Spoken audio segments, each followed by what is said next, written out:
valle, en rigor, no era tal valle, sino una polvorienta cuenca delimitada por unos tesos blancos e inhóspitos. El valle, en rigor, no daba sino dos estaciones, invierno y verano, y ambas eran extremosas, agrias, casi despiadadas. Al finalizar mayo comenzaba a descender de los cerros de greda un calor denso y enervante, como una lenta invasión de lava, que en pocas semanas absorbía las últimas humedades del invierno.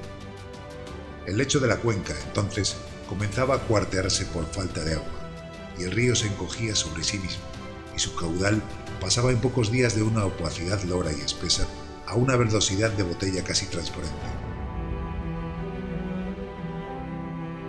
El cantante, instrumentista y musicólogo Joaquín Díaz conocía a la familia Delibes desde niño por su amistad escolar con los hijos del escritor, al que siempre admiró y respetó, incluso cuando le dijo que se equivocaba llevándose su museo, su fundación, a la pequeña localidad amurallada, alejada y casi desconocida entonces de Urueña.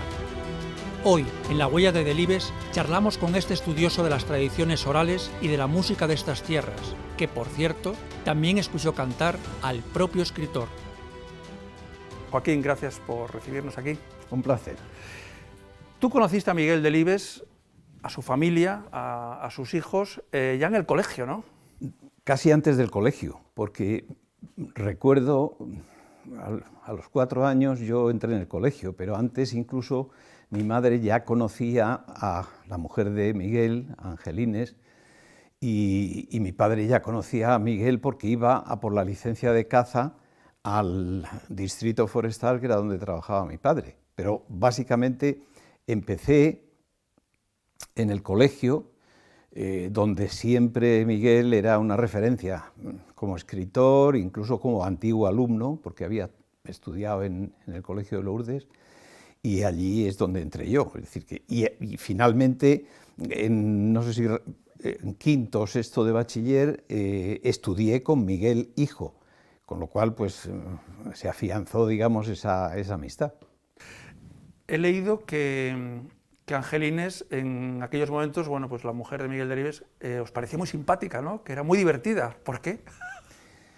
Angelines tenía un don que no lo tiene todo el mundo, claro, que era caer bien a todos y además ser capaz de hablar en cualquier circunstancia, cosa que también le pasaba a mi madre y por eso se liaban mucho, ¿no?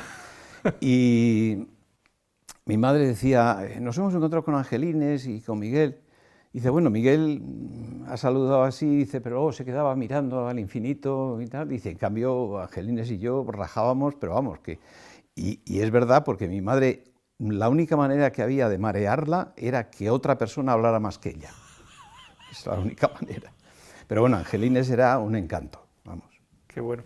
Después coincidiste con Miguel, creo que por ejemplo en Cigales, ¿no? Que allí quedabais o quedaba mucha gente para hacer reuniones incluso musicales, ¿no? Sí, sobre todo musicales y gastronómicas, porque las reuniones las organizaba Miguel Frechilla, que tenía una casa en Cigales y tenía una de las torres del palacio que fue de Ana de Austria. Entonces Miguel, como buen músico, pues organizaba veladas en las que no faltaban las chuletillas de lechazo y que asaba allí mismo en una chimenea que había preparado. Y luego, lógicamente, pues en el momento de la euforia empezaba a cantar casi todo el mundo. Y a cantar y a bailar, porque recuerdo precisamente allí, y con motivo de que le iban a hacer a Mariemma, a la bailarina, un comedor en La Criolla, en un restaurante de Valladolid, pues estábamos todos allí celebrándolo y todo eso, y se marcó un tango con Francisco Javier Martín Abril, un poeta de Valladolid, que se cayeron dulcemente al suelo. Paco Martín Abril se cayó de espaldas y Mariemma pues cayó encima dulcemente, pero bueno, fue una risa tremenda y bueno, ya digo que además de cantar se bailaba también. Bueno, Delibes, creo que cuando se habló de la fundación de trasladarla, digamos, o buscar la sede aquí en Urueña en vez de en Valladolid, creo que no lo veía muy claro, ¿no? lo veía todo oscuro. Porque Miguel, yo creo, vamos a ver, yo cuando llegué aquí, toda mi ilusión pues era decirle a mis amigos que me había venido aquí. Empecé a escribir a todos mis amigos de los medios de comunicación.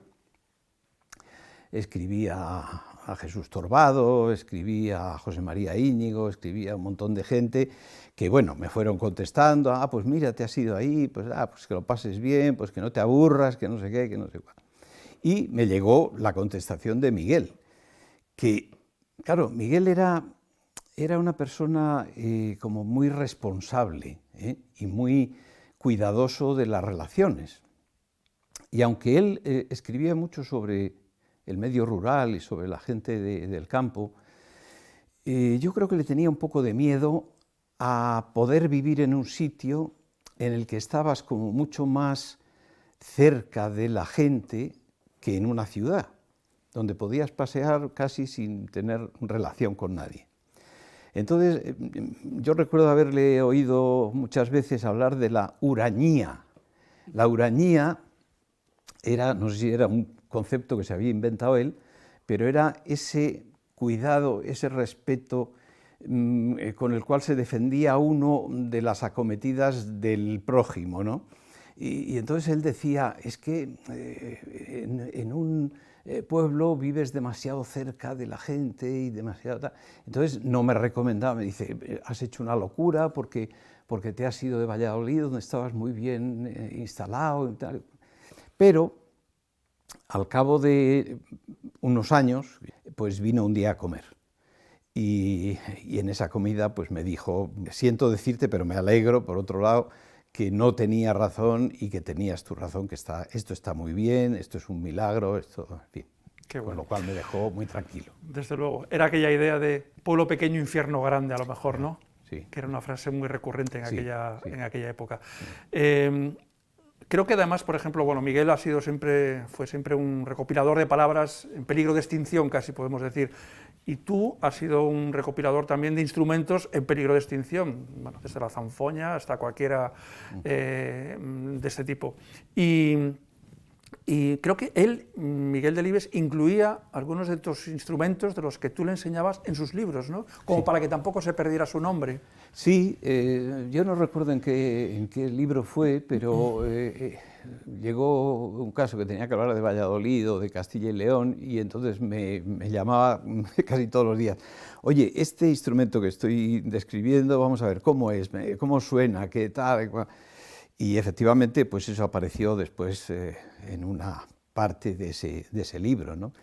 Y yo recuerdo que había un señor, que ya falleció, se llamaba Atilano. Curiosamente, me preguntaba de vez en cuando Atilano, me decía, ¿y ese Delibes cómo sabe tanto de conejos? Y yo le decía, vaya pregunta, ¿no? Y yo decía, pues me imagino que es porque observa, porque mira, no sé. Y ya un día le dije, ¿usted quiere que venga a Delibes? Hombre, pues sí, pues tal, pues yo hablaría con él, hablaríamos claro, porque yo sé que eso que dice él no solamente es observar, es que hay que saber mucho de conejos para tal. Bueno, total que un día traje a Delibes y les presenté, pero bueno, luego no hablaron nada ni de conejos, hablaron de otras cosas, del tiempo y de mil cosas, pero no. Con esto quiero decir que Delibes hacía un buen acopio de palabras referentes a pájaros, en fin, a un montón de cosas, y las propuso a la academia. Él se quejaba siempre que tardaban demasiado en aprobar esas cosas que ya estaban más que rodadas las palabras. Sin duda. Tú naciste en Zamora, luego estudiaste el bachillerato en Valladolid, sé de dónde se hace el bachillerato, o sea que eres de Valladolid. Sí. Y tus padres, bueno, vienen oriundos de Asturias, digamos, ¿no? Y te metiste en el mundo de la música, bueno, creo que porque tu padre cantaba canciones asturianas y también por una asistenta, una mujer que estaba en casa que también cantaba y que, bueno, pues te metió un poco el gusanillo de la música, ¿no? Tradicional. Sí, es... Marcelina.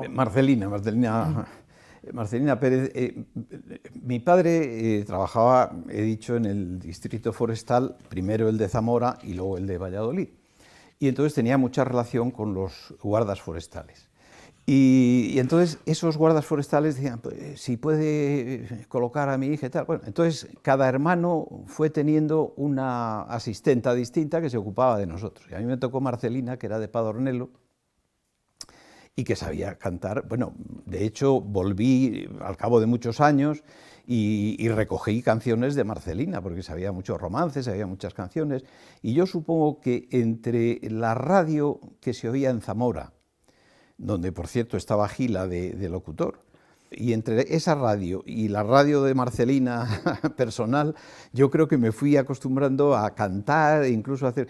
De hecho, muchas veces me contaba mi madre que con 2 años y media lengua, pues cantaba canciones en la cocina, cuando estaba ella cocinando con Marcelina, y salían las vecinas, pero ese niño que canta tal, y aplaudían y todo. O sea que ya desde muy pronto empecé a hacer cosas de esas. Bueno, bueno, en los años pasados en Estados Unidos, casi la época del 68, el verano del amor, digamos, ¿no? San Francisco, etcétera. No todo el mundo iba a Estados Unidos, esa suerte has tenido. Eso te marcó muchísimo también y te hizo un poco en pensar nuestro folclore como era, ¿no? Efectivamente. Yo el primer viaje que hice a Estados Unidos fue gracias a una beca Fulbright y a partir de ese momento pues ya tomé contacto con gente que tenía que ver con lo que a mí me gustaba, que era la música, ¿no? Canté en Harvard, canté en Boston, canté en la Universidad de Austin, en fin, en muchos sitios. Y a partir de ahí, como digo, pues tomé contacto con Pete Seeger, con Joan Baez, con la gente que en ese momento para mí eran ídolos, ¿no? Y lógicamente desde entonces pues seguí yendo de vez en cuando, organizando algunas, vamos a llamarlo giras, aunque eran por universidades, pero bueno, estaba Creo bien. que de hecho te nombraron algo así como ciudadano honorífico de Texas, que es, yo creo que lo más folclórico de Estados Unidos, con sus sombreros, al que ha estado allí, sus cuernos en los coches, ¿no? Efectivamente, efectivamente. Y yo me compré un Stetson de esos tejanos y unas botas, como no podía ser de otra manera.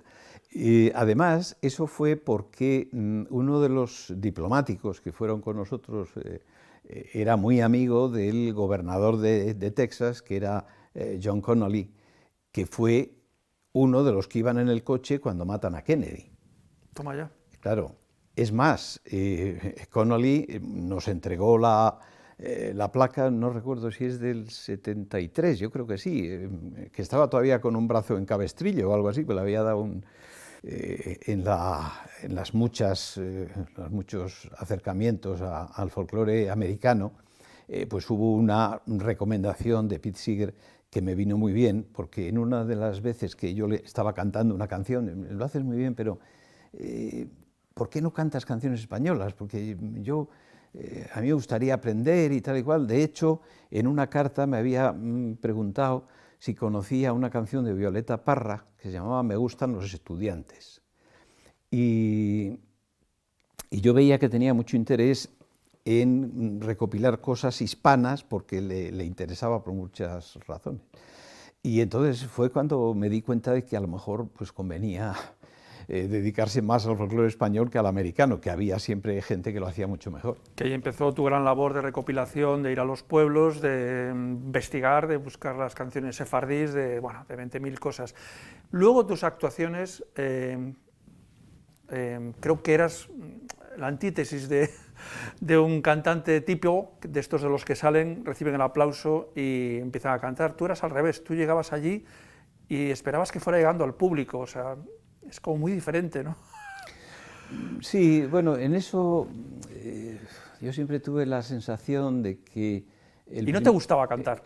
No, desde luego, yo lo pasaba mal y todo eso, pero bueno, eso mucha gente le pasa también, el miedo escénico y demás. Pero a mí me daba la impresión de que el primer aplauso sobraba, es decir, yo pensaba, pero ¿para qué me aplauden si todavía no he dicho nada, ni he cantado nada, ¿no? Entonces, a lo mejor te habían oído de antes. Pudiera ser también, pudiera ser. Pero en los primeros recitales que daba no era lógico que me hubieran escuchado. la gente iba a ver quién es este, ¿no? Estuve muchos años cantando en casi todos los colegios mayores de Madrid y demás, y hacía en fin, parecía que era como un ensayo, ¿no? Yo salía al escenario antes de que llegara la gente y allí empezaba a tocar como si estuviera ensayando, y cuando iba llegando la gente lo que conseguía era que no empezaran a hablar fuerte, que es muy típico de España, y que al final no estuviera aquello como un gallinero, ¿no? Entonces yo procuraba ensayar bajito para que la gente escuchara y empezar ya a explicar lo que quería explicar. Bueno, así eres una eminencia en coplas de ciego, en todo el folclore, en recuperación de instrumentos. Gracias a la Fundación también se puede acceder por internet, cualquiera desde casa, a todos los registros que hay. Bueno, en los 60 hubo un boom de vamos a recuperar aquello, vamos a intentar encontrar con otros músicos, vamos a intentar encontrar nuestras raíces. Luego se perdió un poco, igual que se perdieron muchos edificios de ciudades, el urbanismo destrozó todo. Luego con la democracia digamos que se volvió un poco también. ¿En qué momento estamos con la música tradicional española? Pues yo diría que en algunas cosas estamos mejor que cuando yo empecé, porque hay como un interés, hay más, ahora que se usa tanto lo del tanto por ciento, hay más tanto por ciento de personas interesadas en el patrimonio, en la tradición, etcétera, que cuando yo empecé. En otras cosas, por ejemplo, en difusión, es completamente distinto de cuando yo empecé. Cuando yo empecé en los años 60, finales, 67, 68, si tú salías en televisión te veían de pronto 7 millones de personas, porque no había más que una. Ahora, para que haya un auditorio importante, es mucho más difícil.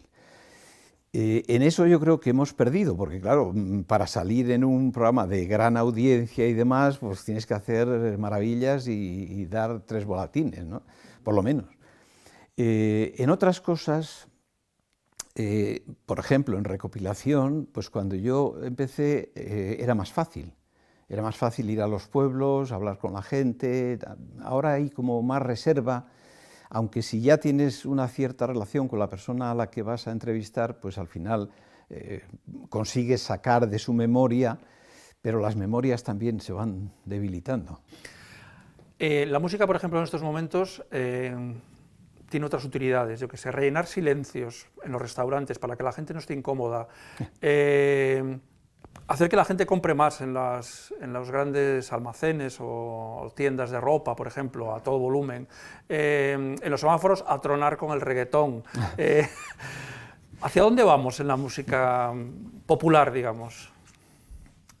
Bueno, normalmente la música popular no se escucha en esos medios en los que has hablado, ni en ningún ascensor, ni en ninguna cosa. O sea, la música popular, el que quiere la escucha, eso sí, a través de, en internet hoy día encuentras todo lo que quieras, pero encuentras además las grabaciones que hizo Alan Lomax en los años 50 en España, las grabaciones que hizo, o sea, encuentras todo. Este centro, esta fundación, es un poco el resultado de mis escaseces en los años universitarios, porque en la universidad no había manera de encontrar bibliografía, de encontrar documentación, de encontrar todo ese tipo de... Claro, yo pensaba, tengo que hacer un centro donde la gente pueda ir a estudiar, a intercambiar experiencias, opiniones, a intercambiar conocimientos y documentación.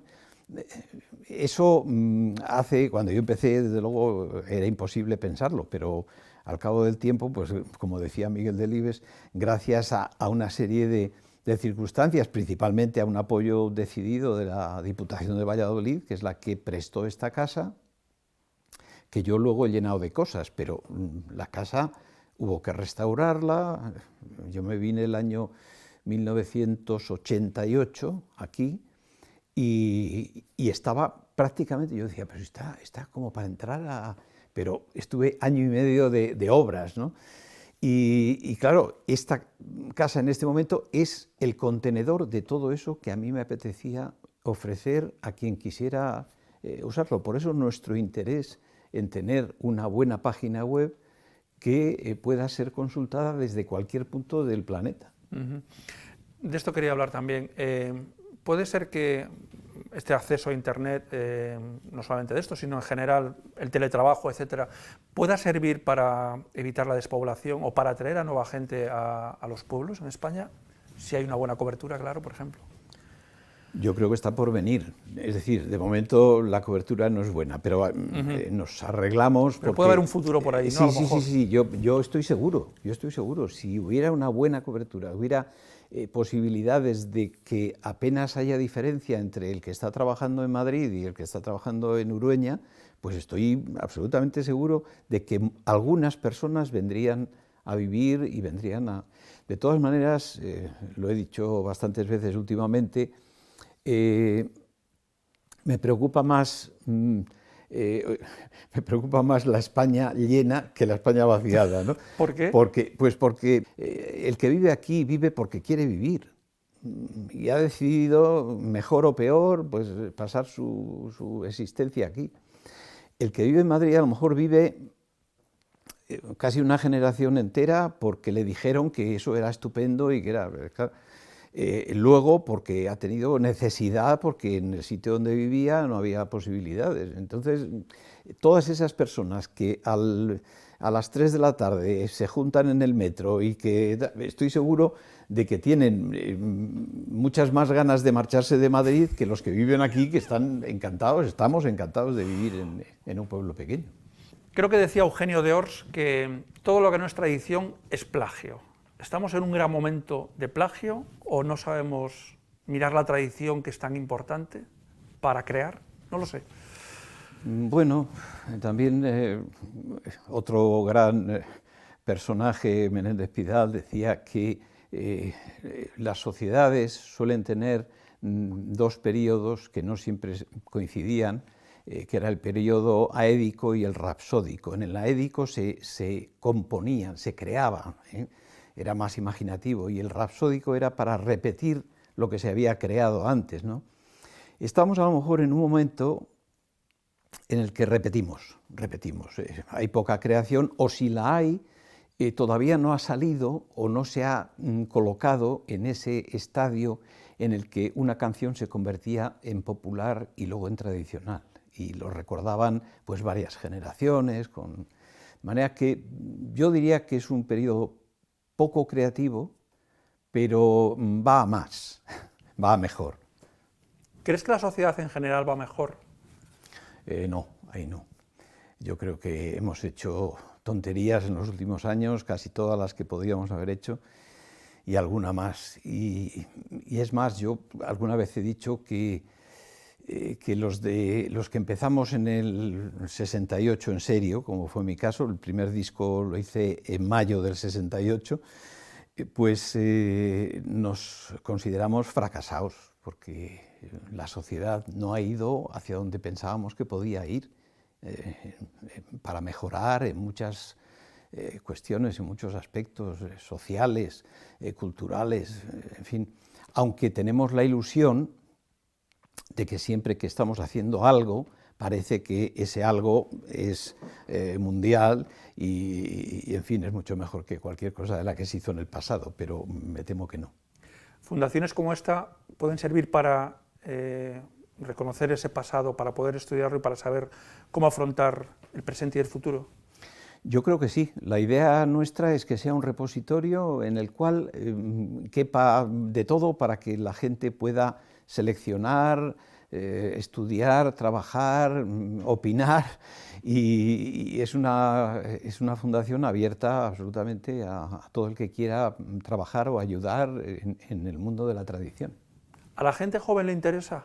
Sí, bueno, no toda, pero evidentemente un tanto por ciento, vuelvo otra vez a lo mismo, ya que está de moda lo del tanto por ciento, un tanto por ciento bastante más elevado de cuando yo empecé, ahora mismo se preocupa por la tradición y por el patrimonio. Más que tradición, que era una palabra que siempre, no sé, se hablaba de entrega, de conocimientos y todo eso, pero ahora hablas de patrimonio y parece que estás hablando de otra cosa más importante. Más seria. Más seria. Sí. Bueno, ¿Castilla y León tú crees que tiene futuro o estamos en un momento un poco de declive?